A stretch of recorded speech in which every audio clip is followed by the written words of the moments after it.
এখন বাজে সকাল 8:15 আর এখন থেকে একটা আমি ব্লগটা শুরু করছি। আর ছোট্ট ব্লগ কবে পোস্ট হবে জানি না।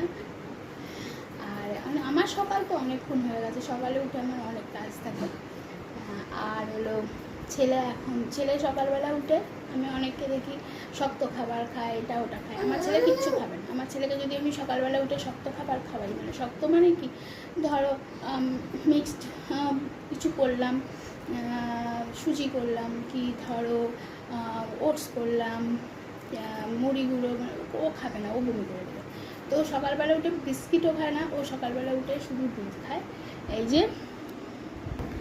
এই যে উনি দুধ খাচ্ছে। আর আমার বিছানার অবস্থা দেখেছো, ও না উঠলে আমি গোছাতে পারবো না। আর এই হলো ব্যাপার।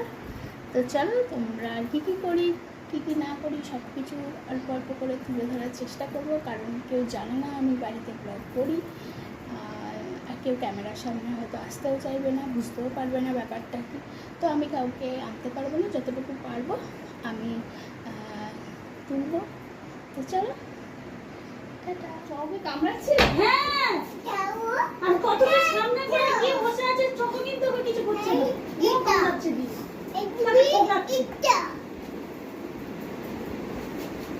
এত পাজি। আরে কামড়াতো না, এখন থেকে দরজা খুলে ঢুকলেই গিয়ে সামনে ওইটাতে বসবে, বসে ঠুকরাতে চলে আসবে। কি লাগে, আমার তো পুরো মাথা ব্যথা করে দিয়েছে পুরো। এরকম ঘর বসবে, পিঠে চলে আসে। আমি এত বুলবুলি পুষেছি, এই রকম বুলবুলি আমি সত্যি বলছি এই অশ্বিনকালেও দেখিনি। এত ফালতু।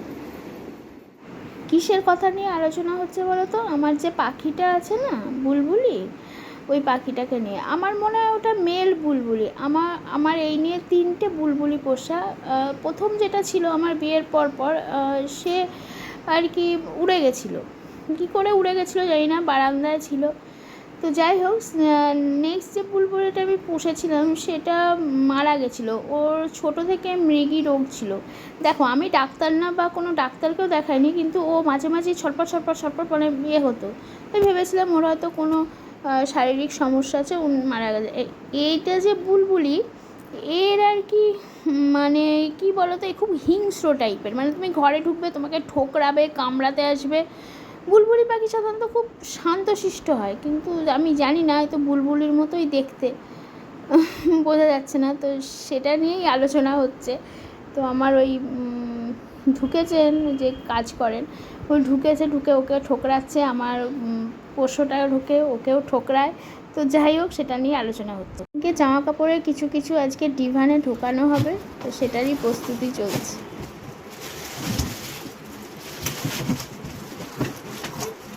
বাক্সটাও তো কোথাও রাখতে হবে। উডটান ক্লিনজিং ভীষণ ভালো, ভীষণ ভালো। কী বলবো, আমি এত ক্লিনজিং, আমি লোটাস এত বছর ব্যবহার করেছি, কিন্তু এটার মতো আর খুব অল্প লাগে। দাম, হ্যাঁ দামটা একটু বেশি, বাট মুখের জন্য সব ঠিক আছে। আমি না কোনো মেকআপ ইউজ করি না। আমার বলতে লজ্জা নেই যে আমি মেকআপ ইউজ করতে জানি না। আমার কোনো মেকআপের প্রোডাক্ট নেই, কারণ আমি পছন্দই করি না মেকআপ করাটা। আর মেকআপ করলে আমাকে খুব বাজে দেখায়। আমি হয়তো জানি না, হয়তো সেরকম মেকআপ আর্টিস্টের পাল্লায় পড়লে হয়তো ভালো দেখাবে। কিন্তু আমি সকালে যেটা করি, রোজ সকালে ক্লিনজিং, টোনিং, ময়শ্চারাইজিং, এটা আমার রেগুলার। মানে স্কিনটাকে এটা আগে, নাইটেও তাই ক্লিনজিং, টোনিং, ময়শ্চারাইজিং বা নাইট ক্রিম। এক নাইট মানে রাতটা এক একদিন মনে থাকে, এক একদিন মনে থাকে না। কী করবো বলো তো, বাচ্চা কাচ্চা নিয়ে, আগে যেরকম বাচ্চা কাচ্চা ছিল না, নিজের স্কিনের ওপরেই নজরটা দিতাম, এখন তো সেটা হয় না। তো এখন গরমকালে আমি ময়শ্চারাইজার জায়গায় ক্রিম ব্যবহার করি। আর ক্রিমটা খুব ভালো, এটা তুমি দিনেও ইউজ করতে পারবে, রাতেও ইউজ করতে পারবে, খুবই ভালো। তো এই স্কিন কেয়ারটা আমি মোটামুটি সকালবেলা আমি করি, ওটা আমি ভুলি না।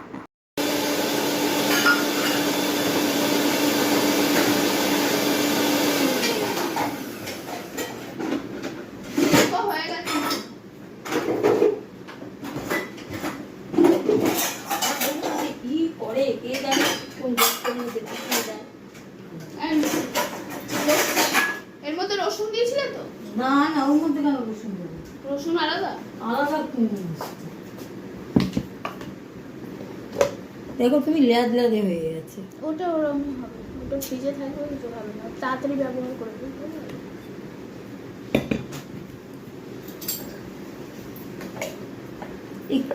এটা ধরবে কি দেখি।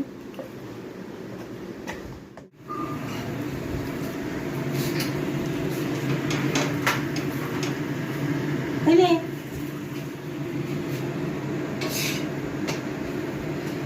দাঁড়া, দাও তরকারি দাও, তরকারি ও তরকারি ঝাল হয়েছে, কি হয়েছে? না তরকারি ঝাল এই নে, তরকারি নে। হ্যাঁ নে, নিয়ে যা। আর ও তরকারি নেবে না। বাবা গুড় হলে গুড় হলে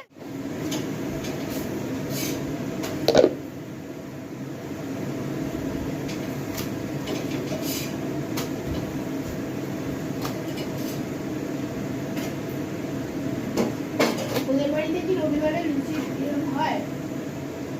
না না ওই পরোটা পরোটা হয় না, বেলে ঘুমিয়ে খেয়ে থাকে সব করে লাগে ওই ঢেকে দিয়েই করে। তুমি বেলে দাও। পুরি অসুস্থ আর তুমি তাকে দিয়ে ওই পুরো অসুস্থ না, তাহলে তো টনটনে অসুস্থ না হলে তোমাকে রেখেছে না। না, ও পারবে না তো করতে। আর কোমরে যন্ত্রণা, পায়ে যন্ত্রণা, তো কি করে করবে? এদিকে ময়দা, ঠিক আছে, ময়দা মাখতে মাখতে কোনো উনি মাখে টেবিল বসে বসে। তাহলে আমি মেখে দিচ্ছি। হ্যাঁ মাখুন, পছন্দ হয় না তার, কারণ মা অনেকে আছে না ঠেলায় পড়ে লোক রাখে কিন্তু পছন্দ হয় না, সেই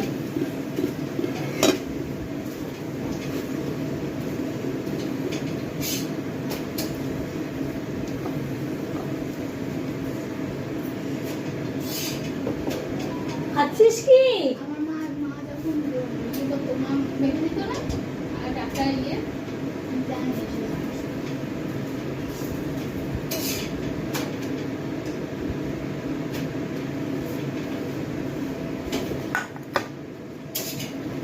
আমার রান্না, প্রতিটা রান্না ভালো খায়।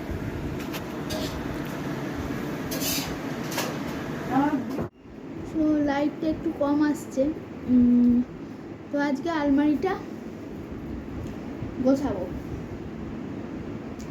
চলো।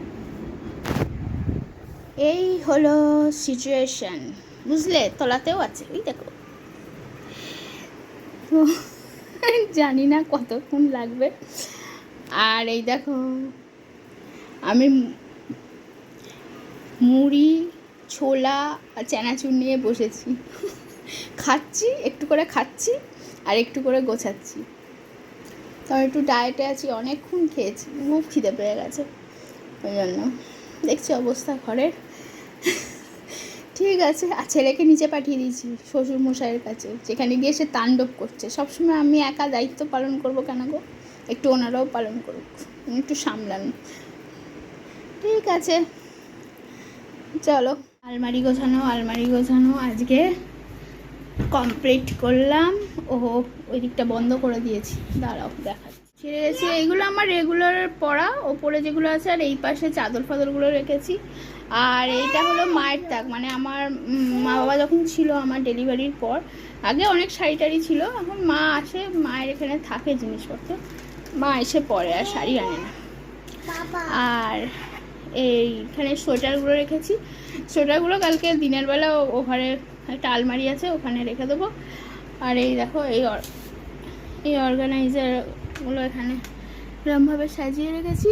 আর তলায় সব নাইটি ফাইটিগুলো আছে, কিছু পরার নাইটি, কিছু রং ফং উঠে গেছে, তাও রেখে দিয়েছি, কারণ